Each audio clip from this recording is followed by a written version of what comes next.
Welcome, everybody, and thank you so much for joining us for this Prevention Speaks. I'm delighted to be joined today by Bruce Lourie, who co-wrote with Rick Smith two books, Slow Death by Rubber Ducky and Toxin Toxout. And today we're going to talk mostly about the new book, Toxin Toxout, which was released May 6th, 2014. So Bruce, welcome, and thank you for being here. Yeah, thanks, Connie. My pleasure. And you are calling in from Canada, yes? I am. I'm in our nation's capital today, in Ottawa. Oh, wonderful. Very cool. So just for those viewers who may have missed your prior book, what was the premise of that book? Yeah, so we wrote Slow Death by Rubber Duck, basically with the idea that we historically we focused on pollution outdoors, right? We imagine pollution being like big smokestacks or pollution coming out of cars or maybe being discharged into lakes and rivers. But we've done a pretty good job of cleaning up a lot of that pollution. What we, in the meantime, haven't really stopped to realize is that now all of these products that we use are polluted. So, the iconic rubber duck with phthalates or flame retardants in foams, triclosan antibacterial and other, phthalates and parabens, all the chemicals that are in shampoos and deodorants and body lotions. And so, for Rick and I, we realized that it's no longer this question of pollution being out there. It's that pollution, in fact, is inside our homes, inside our food, inside, toys that we give to kids, and ultimately it gets in our own bodies. And that was really the experiments that we did to make that very graphic. And it was such a wonderful book and very, very well received. So how did the work that you did in that book serve as an inspiration for your new book, Toxin Toxout? Well, sure. In Slow Death by Rubber Duck, we did a bunch of experiments showing the chemicals in these various products getting into our bodies, and we literally used the products as they were designed to be used, and then did these experiments watching the chemicals increase over a short period of time. And then wherever we traveled around the world, someone would always ask Rick and I when we were speaking, so you saw all these chemicals going into your body, what did you do to get them out of your body? And we frankly, Rick and I didn't really have a good answer for that, and we sort of thought, oh well, surely they must just go away. But of course, it's not that simple, and so we thought a bit about it and realized that the answer to that question is worthy of a book in and of itself. So Toxin Toxout is the book on how to avoid chemicals, get them out of your body, and ultimately get them out of the economy. Excellent. And so in your first book, you purposefully put yourselves in situations, like you just said, where you were likely to encounter these chemicals that are in everyday products. And in the new book, you attempt to do the opposite, to get these chemicals either literally out of your bodies or to reduce the amount that you were putting in because you were getting the products with those chemicals out of your house. So can you tell me about some of the experiments the two of you did for Toxin Toxout? Yeah, and maybe I'll mention a couple that are representative of each of those issues. So probably the most important thing that anyone can do in terms of reducing their body burden or toxic load would be to avoid chemicals in the first place. And so the good news is there's lots of alternatives, there's more organic food, there's lots of great green, healthy products out there. So one of the experiments we did, and one of our innovations for the second book was to experiment on other people. Mm-hmm. So we actually were able, using Facebook, to find 9 different kids in 3 different families who always ate regular food, so non-organic food, whatever you want to call that. Maybe that shouldn't be the regular food, but these are kids who'd only ever eaten non-organic food. And then we asked them if they would eat their regular non-organic diet for 4 days and then switch to an organic diet for 4 days and then go back to their non-organic diet for the remaining 4 days. And over that 12-day period, there was just a dramatic decrease. So after, once they got into, starting day 5 when they switched to the organic diet, there was a dramatic and almost immediate decrease in the levels of pesticides in their body. And over the course of the 4 days, it dropped by 2/3. So 2/3 less pesticides measured in their bodies, eating organic food. And then they switched back to the non-organic diet, and the pesticide levels shot right back up in their body. And so we know pesticides are directly connected to cancer, and we know that kids are most harmed by these kinds of chemicals. So for us, this was just a great demonstration that there is real value in eating organic food. And how did the kids respond to being part of a study like that? Oh, they were great. I mean, it's a little more challenging working with kids, and having to collect their urine and stuff like that, and trying to make sure that they really do only eat the organic food. But it was, it worked out really well. It was a great experiment, and really great to get the kids engaged and the families engaged in this issue, because at the end of the day, a lot of these issues really are for families and kids and mothers to really grapple with, I think, in terms of the choices they're making. And so that was a great way to demonstrate the idea that if you eat organic food, so you buy an alternative, a healthy natural alternative, you will guarantee that you'll have lower levels of pesticides in your body. We also tried to show that, given that there's about 80,000 chemicals in commerce today, synthetic chemicals, many of them, most 90% never really tested for health on humans. So we wanted to figure out, are there things you can do to actually reduce chemicals in your body, knowing that you can't avoid them all? And we did a few experiments. The one that was, for me, probably the most interesting was the sauna experiment. So it turns out that saunas are a good way to remove chemicals from your body. So in the same way that we're absorbing toxic chemicals through our skin, we can actually eliminate them through our skin, through our sweating.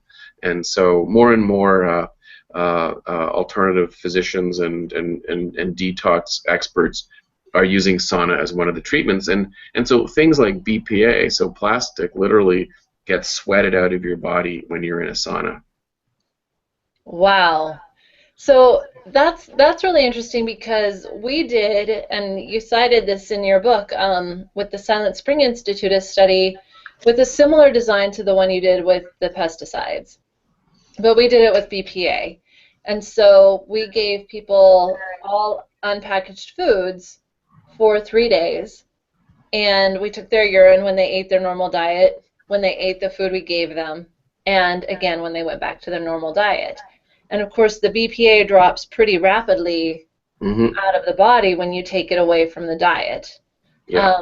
So you're saying basically another way to get maybe more of it, or BPA that's in different parts of the body, is through sweat.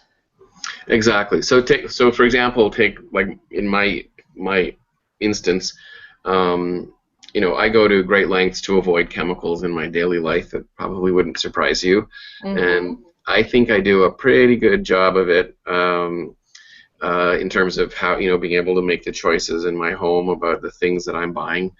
And still, I had measurable levels of BPA and phthalates coming out of my body. And as far as I know, I'm not buying anything knowingly that contains BPA or phthalates or using them. So the question is, or the challenge is, we can't avoid everything.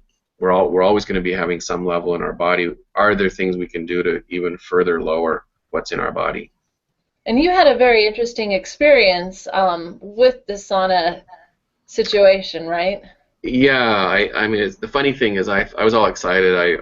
I've always liked saunas. I kind of intuitively, you feel good when you're, excuse me, in a sauna, and but it really, the point that it really brought home was the fact that even with these detox things, you have to take them pretty seriously, because it turned out that I was using the sauna very intensively because I was trying to collect my sweat, and collecting sweat, enough sweat to send to a lab to have analyzed, turned out to be a lot of sweat, which means spending a lot of time in the sauna. And even though I was drinking water and drinking electrolytes, trying to manage as best I could, I still passed out after one of my sauna routines, and had to call 911, and it was not a great experience. No, that's a little more than we would recommend trying at home. Exactly. So you really do have to do it. I had it cranked up all the way, and it was an infrared sauna, and and I was doing it like an hour a day, Wow. and running as well, and so I was clearly overdoing it. Yeah. So, kind of taking into account the two different approaches you had, what were some of the key takeaways from the experiments you did for the book? Well, I think the one that was interesting and where we really, I think, try to walk a fine line in this book is the idea that there are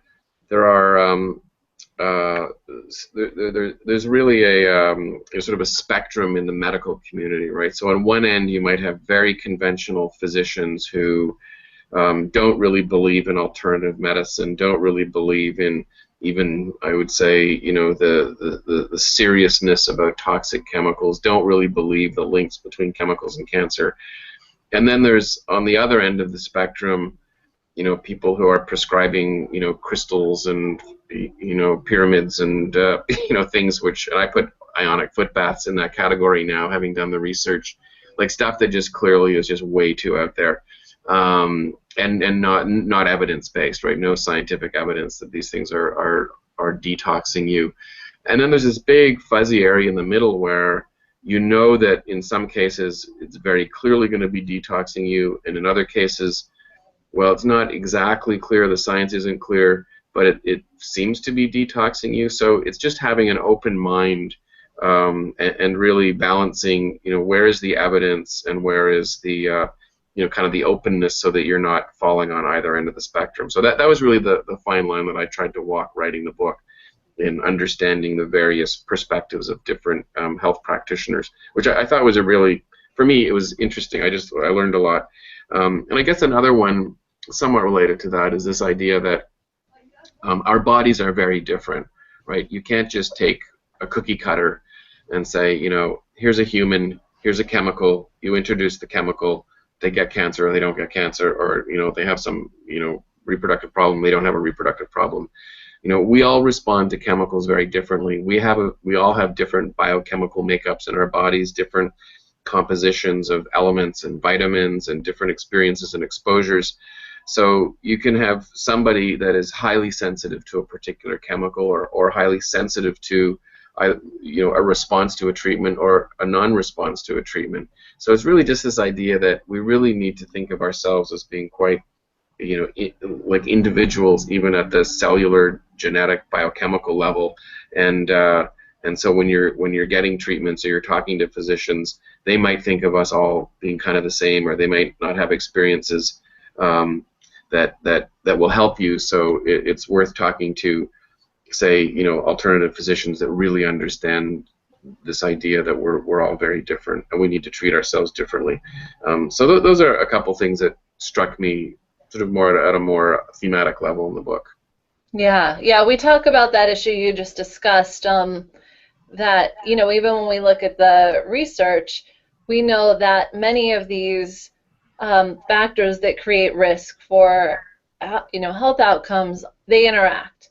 So Yeah. it's a person's genetic predispositions, even aspects of their sociocultural and economic situations, plus the chemicals or radiation that they're exposed to, even stuff like job stress that kind of create the matrix of that individual's risk. And as a result, it's not a one-size-fits-all, and that creates challenges both for, certainly treatment and stuff like that, but also for the research, Yeah, because that's exactly, and I talk about that regularly. It makes it very, very difficult when we have, conventional and frankly some outmoded methods of doing health research or toxicology testing, and these kinds of variables just haven't, it is hard. Like it's not, I'm sympathetic to the challenges that researchers have in trying to understand some of the causal linkages. So I agree with you 100%. wonderful. So I think it's great because we did another Prevention Speaks with Ted Shetler, who wrote his book on the ecology of breast cancer, and it talks about, these complexities and the needs for new models of both research and just thinking about this stuff in general. Yeah, yeah, I couldn't agree more. So after 2 books worth of experiments, you guys have done a lot of experiments. You've collected, I know, blood and urine and sweat and all kinds of things. Put yourselves in some very awkward situations. Um, have the tests that you've done now for both books altered decisions that you make for yourselves and your families? Yeah, and I think both books probably caused me to think about things in slightly different ways. So, I've been working on these issues for 20 years, so I've been pretty up on the benefits of avoiding chemicals. I think what the experiments made very clear to me was that, and maybe I'll mention 3 things. First of all, it's increasingly easy for us to find alternatives that we know are cleaner and healthier, and we now know that by using those we will have lower levels of chemicals in our body. So I think that's one thing that, in terms of avoiding and choosing alternatives, I'm much more conscious of doing that in my daily lives and what I buy for my kids. Um, a second one would be around the idea that we know any doctor will tell you that if you exercise, if you drink water, if you eat vegetables, you're going to be healthy. But what really came clear in the research that I did for Toxin Toxout was that doing all of those things also enhances your body's natural ability to detoxify as well. So if we think of our bodies as this kind of constant detoxing system, then what we want to do is figure out what are the things that enhance that. And it turns out it is all of those. So exercising regularly, eating vegetables, like really shifting the proportion of what you eat away from meat and animal fat and toward vegetables.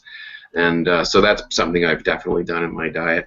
And then drinking a lot of water, because water is really the basic, and it's as simple as it sounds, right? It's just flushing things out of your body. And so you want to be consuming a lot of water, because that's what's going through your kidneys and your liver and just literally flushing your system on a regular basis. Mm-hmm. And we talk more about some of those things in the book. And then, of course, also the premise that you said quite a bit earlier of just not bringing those things into your home in the first place. Yeah. Avoidance is always number one. Yeah. Yeah. So I thought one of the things that was really wonderful about Toxin Toxout was I guess it's the second to the last chapter, before you summarize everything. And you, as part of the book, did some touring around the globe, and through that provided some great insights into individual solutions, and moving away from individual solutions to larger scale changes that we can take on to really detoxify across the globe and on a much larger scale. So what do you see as some important steps for a less toxic future? Yeah, and that, Rick and I are always really conscious when we're writing these books that you can get quite depressed with some of the statistics that are out there.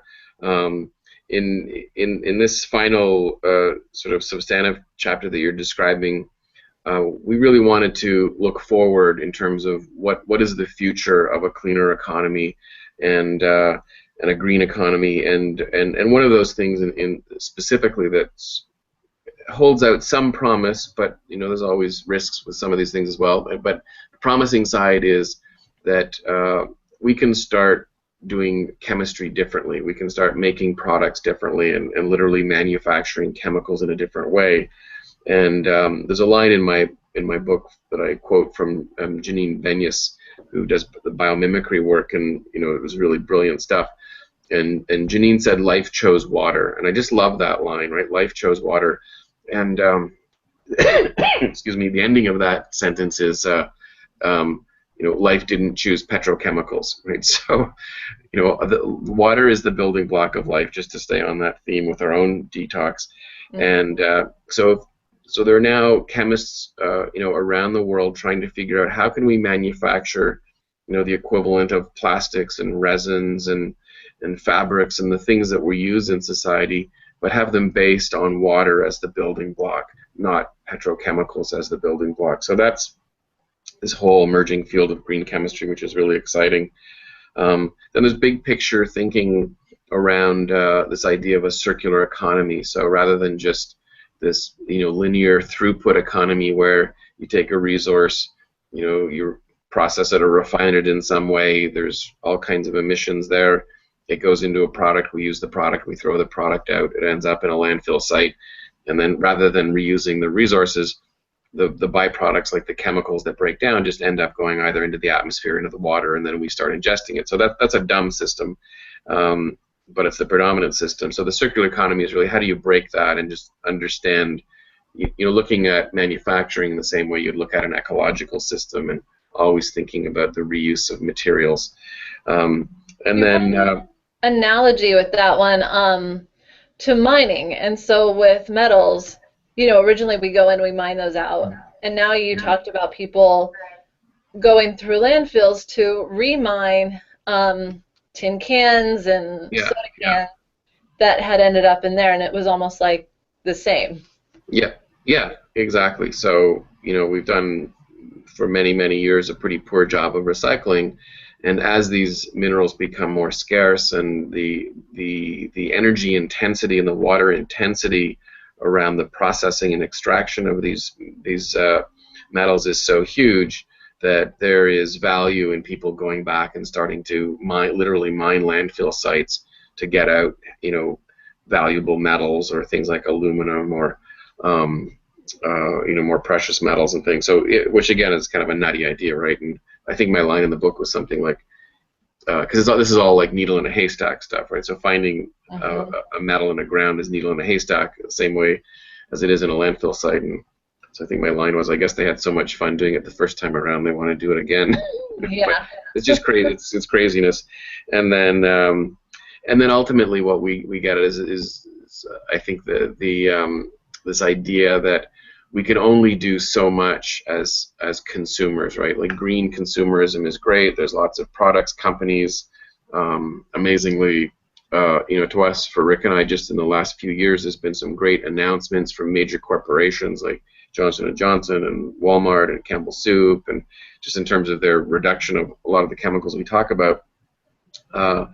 But that only really gets us so far, and what we need to do is have governments that are taking action to make sure that these chemicals don't get into products in the first place, that we do the proper kind of testing and regulations on these chemicals, and that is really our role as a citizen, not just as a consumer, right? So we have to make sure that we're holding governments accountable to protect public health. It's not just us buying a different brand of shampoo. Mm-hmm. And that is a public health imperative and a public health concept, right? We want to raise the ground of safety for everyone across the board, not just people who know which brand of stuff to buy or whether or not we know what the replacements are and all of that. Yeah, exactly. It's very complicated, or in some cases, just the people who can afford it, right? Because some organic food, you're still paying a premium. So everyone should have access to safe, healthy food. Mm-hmm. And access goes beyond even just affordability. I mean, I know in the middle of both Canada and the U.S., which is where my family's from, they don't have the same access to organic foods that I have here in California. Yeah. No matter what price point you're talking about. Yeah. No, that's right. So last question, I think, but you boil down the stories in the book to this great 10-point to-do list in the very, very final chapter. And without giving away the ending and going into detail in the top 10, can you articulate just some of the key themes that run through those 10 tips and ideas? Yeah, and I think, maybe just to recap some of the things that I've mentioned as well, one of the themes that really runs through this is the idea that we really, really need to be focusing on how to avoid chemicals in the first place. And so whether that avoidance is eating organic or whether that avoidance is making a different choice about everything from the car you drive or whether you drive a car to to the shampoo you use, I think that's the entry point for a lot of people, and I think that theme runs through all of this. And buying green, buying less waste, all of that is a major theme. And then water turned out to be kind of a theme throughout the entire book, and whether it's the water that is required for our bodies to detox and process things, whether it's just drinking water for our own health, whether it's the water that is ultimately getting contaminated because we're throwing waste out, or whether it's water as the building block of life and a new way to think about chemistry. So, thematically, I think water came through quite a bit, and that's, I'm trying to think if there's anything. And really, maybe those two kind of summarize, how we wrapped up the final 10 things. And we do talk about, I was going to say, even things, I write in the book about why you would want to be drinking tap water versus bottled water because of all the plastic and waste that gets thrown out with bottles. But then also looking at filtered water and the value of filters, which I actually believe filtered water is a good thing. So filtered tap water, and then we really, I guess the one other theme which we just touched on was this idea that ultimately, in order for us to be successful and for everyone to have access to these things, we need to understand our role and rights as citizens and elect governments that understand these issues and are going to protect our health. Absolutely. Oh, that's a great recap. And I think I felt there was this theme of a real simplicity as well, that for both the detoxing in your home, there's a simplify what you're buying, fresh organic vegetables or really simple household cleaning or personal care products. And even with the detox methods, which is less our expertise at the Breast Cancer Fund than the chemicals we're concerned about in the first place, but that those were really simple, good health behaviors to begin with. And they didn't have to be dramatic things. Relaxing in a sauna, great, you're sweating out some toxins, you're also relaxing. That's good. Exercise across the board, great. And for Rick and I think that's one of the things we really learned, and I think what contributed to the success of the first book and the success of the new book in Canada and Australia is this idea that these are complex problems, as we were discussing. People can get a little scared and maybe a little kind of turned off of the idea of wanting to learn more. So Rick and I try to tell very simple stories, boil down complex science and complex actions into step-by-step things that people can do, and then tell the stories in a fun way, in a humorous way, so people don't get too depressed and scared about these issues. And I think you succeeded that just brilliantly. I mean, the books have both been very readable, engaging, providing enough science that people can understand that there is a foundation for what you're talking about, but not so complicated that, their eyes glaze over and they put the book down. So I think they've both been absolutely fabulous, and I'm so grateful that you took the time to talk to me today. Yeah, it's my pleasure, and you guys do fabulous work, so I'm more than happy to be helping out anything that you're working on. Wonderful. Well, we'll keep in touch, and just for the people watching, I just strongly encourage you to pick up your copy of TOXIN TOXOUT when it comes out on May 6th. It is a very fun book with lots of great ideas and the kinds of experiments we all probably wish we could do on ourselves at home. So thank you very much. Great. Thanks. Thank you.